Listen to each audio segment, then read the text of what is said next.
আজকে আপনাদের দেখাবো কিভাবে পানির বোতল দিয়ে বড় বড় মাছ ধরছে ইন্ডিয়ান এই ভাইগুলো। দেখুন কি বড় বড় মাছ ধরেছে।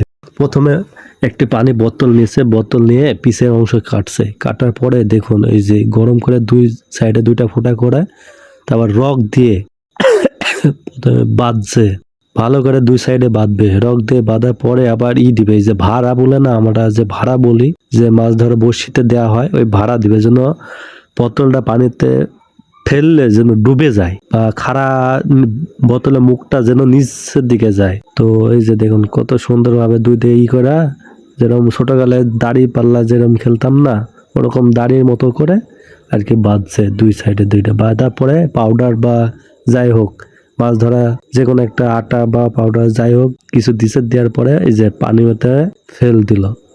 ফেলে দেওয়ার পরে দেখুন অল্প কিছুক্ষণ, বেশিক্ষণ টাইম লাগছে দেখেছেন, ফেলার সাথে সাথে দেখুন কি বিশাল একটি মাছ পেয়ে গেল। এরকম করে তারা প্রচুর মাছ ধরছে।